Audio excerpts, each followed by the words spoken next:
Wicked, how you doing, my brother? We're doing good. Welcome back, everybody. Welcome back. Yeah. So now, you hand over the CD. Toker's sister gives it to him. He hears it, calls you back. You grab the phone, fill us in. What is that conversation like? He's like, "What up, Wicks? It's Tokes, Eastside 13." And I was like, "What up, man?" He's like, "I heard your stuff, man. I'm digging what you're talking about. I was wondering if you wanted to come by and maybe chop it up for a minute." And I was like, "Oh, hell yeah, for sure." I didn't really know what it was going to lead up to or what, it was, the potential of where it was going to go. But yeah, I was pumped up. I jumped in a glass house in Paula with my primo, and we shot out there. And I remember showing up. It was in Huntington Park. And I remember showing up, and there was a gang of lowriders outside. I'd say like 5, 6 lowriders, Suburbans. Like the whole block looked like one of the movies on, Right. Somebody hustling. Boulevard Nights or something. Somebody hustling, you know what I mean? It was like, impressive. And then you pull up to the pad, and there's like 30 cholos, all big fools. And, I'm rocking my Saints jersey with my 21 on it. I got my toy with me because I didn't really know what it was about, I walk up to the gate, and they're all like coming around me, and like, "What's up, man? Who are you?" And I was like, "Oh, I'm Wicked, Street Saints. I'm here to see Toker, And I'm trying to like look for who I thought was Toker through all the big crowd of all the big guys. And then one of the smallest guys of the whole pack comes, and everybody's moving out of his way, and he's coming to the front. He's like, "That's me, dog." He's like, "Pick one of them Lolos, and I'll meet you out there right now." No shit. Yeah. And I was like, "All right, cool." So he had this clean ass 61 white with a baby blue stripe. And even the Daytons, man, the Daytons on the nipples, they all have baby blue on them, man. Wow. I was like, "Oh, that's just tight. I'm going to sit right there, Wow. I remember sitting in the passenger waiting for him. He shows up with a packet of stuff like a professional businessman. Yeah. But dressed up all cholo, which is like a whole different thing for me, you know what I mean? So I was digging it. I was like, "All right, cool. We could play both worlds. Keep it professional, but still, keep it real." And that's how our conversation took off, man. Look, this is what we're doing. This is what we're about. I'm going to let you hear some stuff. And then I already heard what you got. You know what I mean? I already feel like you're a fit, but let me play some of the stuff that we've already done. So, we could get your opinion, And I remember he played me a couple of tracks that Danger did and a couple of his tracks. And I was with it. And I told him, yeah, this is your project, you know what I'm saying? You're inviting me to be part of it. Tell me a little bit about it. And I remember his vision was really unique, That's what impressed me the most was his vision. He said, "Okay, well, it's Brownside. The name of the group is called Brownside." And I said, "Why Brownside? I mean, besides us being brown." And he's like, "There's a lot of us out here right now, dog, that look like us, you know what I'm saying? And then we're like just going at it with each other. Freaking, hands to the throat and see who survives and shit." Right. And he's like, I'm trying to create something where we all feel part of it. You know what I'm saying? And I'm like, so everybody's gonna be from the brown side, ultimately. Like that's the end game. Right. And he's like, "Yeah, that's exactly it." I'm like, "Oh yeah, I can dig that." I told him, "You hear that your flow and your words that you're bringing to the table are a little different than what I'm bringing." And he's like, "No, yeah, I hear that, but I think we balance each other out." And I told him, "Okay, cool. If you're okay with that, you know what I'm saying?" Because their perspective was raw, just like Eazy-E, in your face, and this is how it goes down, and this is what we do to survive. You know what I'm saying? And my perspective was always pay attention to this. Don't get caught slipping with that. I already experienced it. There's no need for you, for you or your loved ones to go through it. You know what I'm saying? So we've always balanced each other out that way, and it's like 25 years we did that. You know what I'm saying? Oh, okay. Planning, new projects and we allowed ourselves to create. Our office was on the freeway.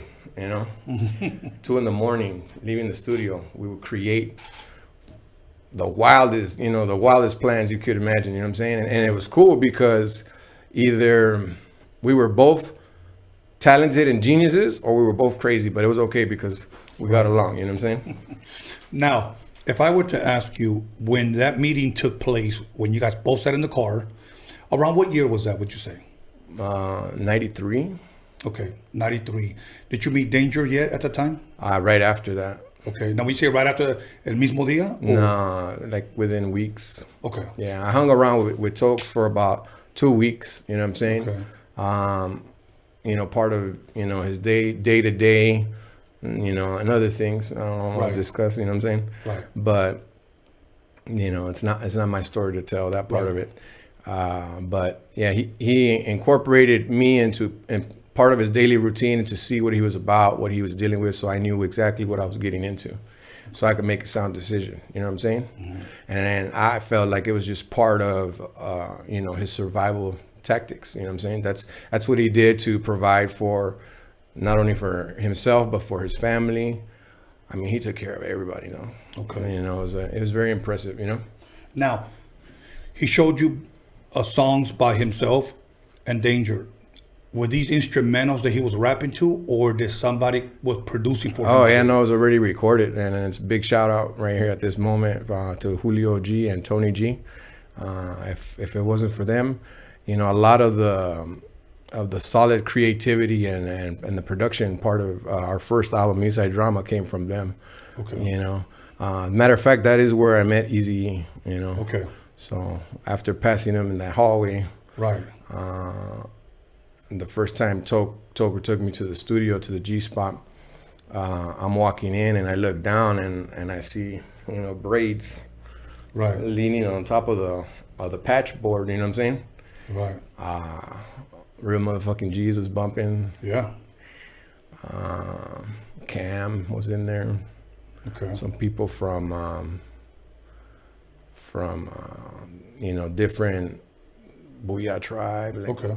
Like everybody was there, you know.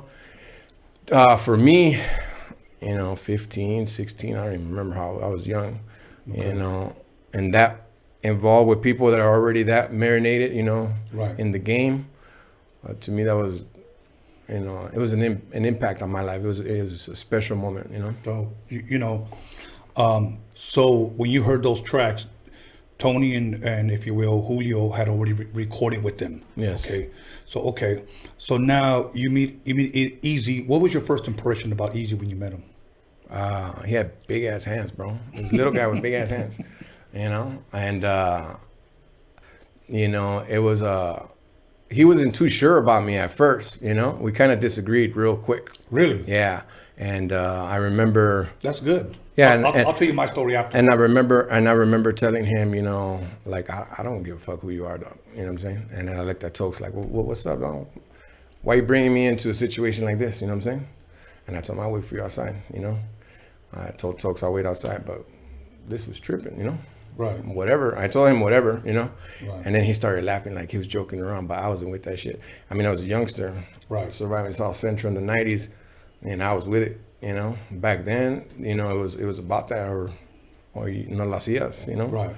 And I remember him coming back out with Tokes and, you know, squashing it or whatever after I smoked the leño and, you know, but it was cool. I mean, that was my first impression of him. After that, he was like, hey, you know, I'm recording with Bone next week. I remember his white Mercedes-Benz that he had. He's like, we could roll together, you know?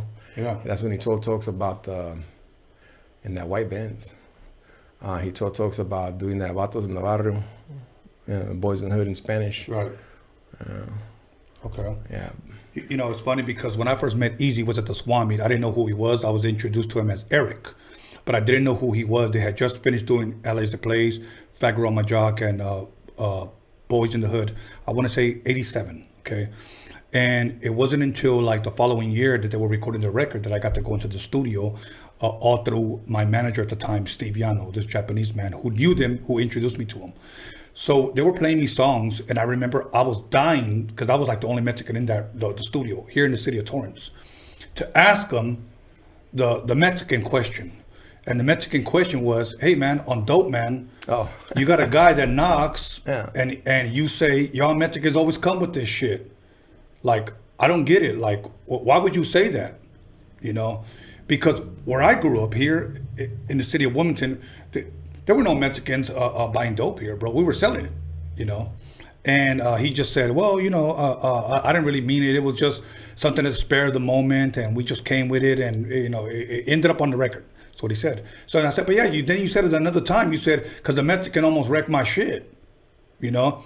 And I remember Dre and Ren were looking at him kind of like laughing that somebody was pretty much questioning him about it. He goes, man, I get that shit all the time. He goes, but that it did happen. He goes, a Mexican almost wrecked my shit. So I just said it. I couldn't argue with that. What I liked about him, that at least he was honest. Yeah. You know, to me, Eazy, for me, had always been a real one. Yeah. You know, and one thing that I loved about the dude is that he never saw me as a, if you will, a non-black, like, oh, you're just Mexican. He never saw me like that. No, it was actually different. Yeah. It was more,